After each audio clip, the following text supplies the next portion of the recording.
I'd say old school, but with a new edge. Hmm. That's how I describe it. And I think because I've done sort of the working men's clubs and the holiday camps and everything from sort of the Comedy Store to pantomime, you kind of learn to sort of cope with every audience really. And so it's great training and it stands you in good stead. When you're in any environment. What I hate about current comedians is they don't do jokes. Now, could you explain to me where the jokes have gone in comedy?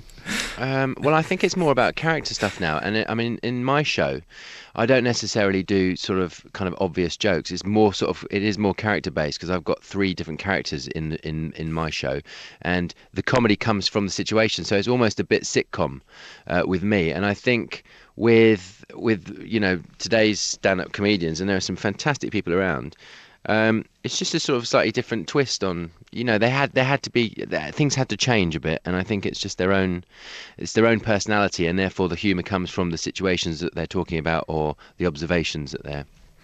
I saw you in Panto, and it was a chance for you to have your own little play with the audience, which of course is brilliant, and you Yeah. do that so well. Thank you. Bloody hard work, though, isn't it? Turning up twice a day, 6 days a week. It is, but you kind of just get into it really, and it's like a sort of a conveyor belt in a way. It just starts, that's it, it's up and running, and it's just like a train really, and you can't miss it. You're always on it, and it's just fantastic because I get to do all of my normal stuff that I do in my show, but I get to put that in, sort of crowbar it into the plot, and I also get to pretend to be an actor for a couple of months at Christmas. So I love it.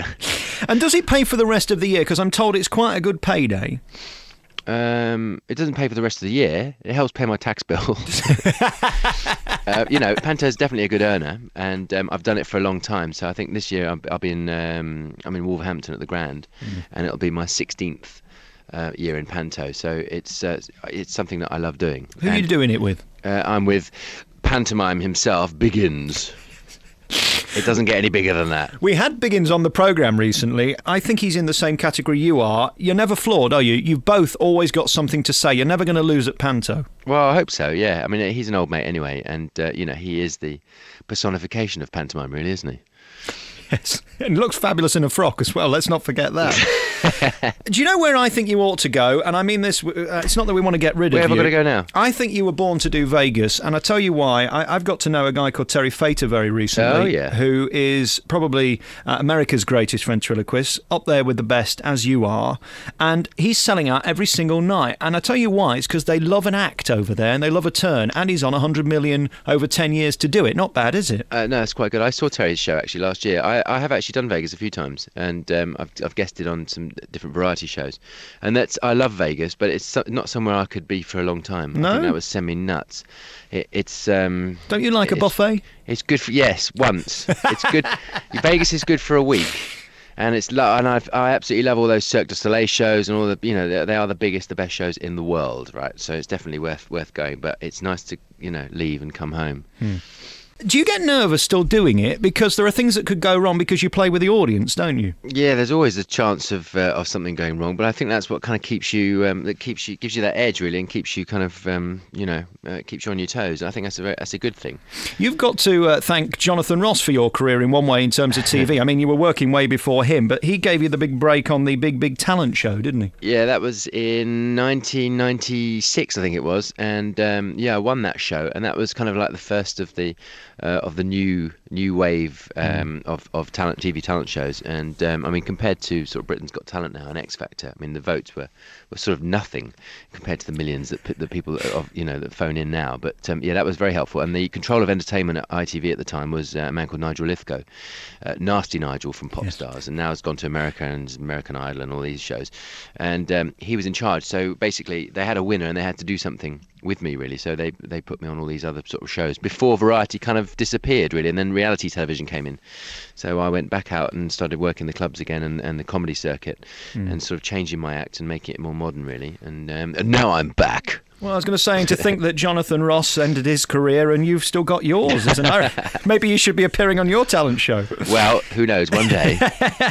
You've done so many amazing things and performed to so many famous people as well. Do you get a kick out of that? Because it's always nice when you can play with a celebrity, if you know what I'm trying to say. Well, I did one of those shows I was talking about actually for ITV. I did Shirley Bassey's 60th birthday special, and that was a few months after I'd won the big talent show, and I'd done it. I'd been gigging for a long time. But doing a show like that is like one of those audience widths. You look at the audience and there's literally just sort of famous faces everywhere, and then they have the normal audience behind the famous audience, and you want to get to the audience, the proper audience, not the famous people, because they all sit there, with all their arms folded, kind of like, yeah, we've seen this, yeah, come on, make us laugh then. And I was doing a song. I had Sam, one of my characters, sing a song, one of Shirley Bassey's songs, to her. And so I rehearsed it all week, and I was absolutely, I knew this song inside out, upside down. I could do it in my sleep. And it got to the night, and Jimmy Tarbuck was the compere. And I did some jokes, and Nigel said, just do a minute and a half of material and then get into the song. And I'd rehearsed it with the keyboard player, and it was all fantastic. I did some jokes, and the jokes really died. I did some jokes about Tarby, and Sam was having a go at Tarby and just sort of calling him ugly, which was a bit of a catchphrase. Anyway, it didn't work at all, and I was thinking, oh God, right, get into the song. Anyway, I started the first two lines of the song, and it went something like, I will love you as I love you all my life. And then my brain just went blank. And that's the first and only time I've ever just completely and utterly dried. Oh. And luckily it wasn't a live show, so we did it again, and it was all fine on the night. But it was just really off-putting looking around. It was like Jeffrey Archer looking at me from one place, Gloria Hunniford, on my left, and there's just all these faces. And I knew some of these people, but it was very daunting. But I think I've got over that now. Is it nice to be admired and respected by showbiz people? I know the Des O'Connors and people like that have banged your drum big time, because there aren't many of you left, really, aren't there? There aren't that many people who can stand in front of an audience and just entertain. No, I think it's great. I mean, Des was brilliant with Des and Mel. I did that quite a few times, and it was a great platform for up and coming comedians, really, and also people that we still know and love. So there aren't the shows now, and so when you've got someone like Des who's very passionate about comedy and new acts and is very supportive, that's a really big help. And so you kind of need more of that, really. Although I think things are changing. I've just did a show called Comedy Rocks, which was like a modern day variety show earlier this year, which Jason Manford hosted, and I think that's going to be a series next year for ITV. So I think things are changing now, and there will be more opportunities for. Is there any programme right now that Jason Manford isn't presenting? No, I don't think so. No. I think he might be flavour of the month. What do you think? But I've got to say, I think he's brilliant. He's just. I mean, I've worked with him on the circuit for years, and he's just very. He sort of appeals to everybody, really. You can't. I don't know anyone that doesn't like him. No, absolutely. I want to talk to you about life on the road, because it makes me a bit sad thinking about you.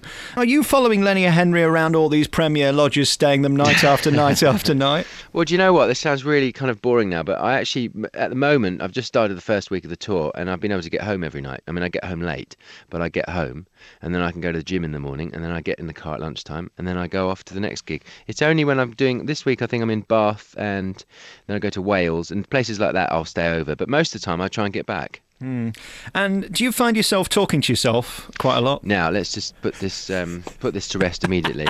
When I finish the show, I do not talk to the puppets. All right, I know there's other people out there that do talk to their chickens or ducks or whatever it is they are, right? Emus. But yes. But none of that goes on with me.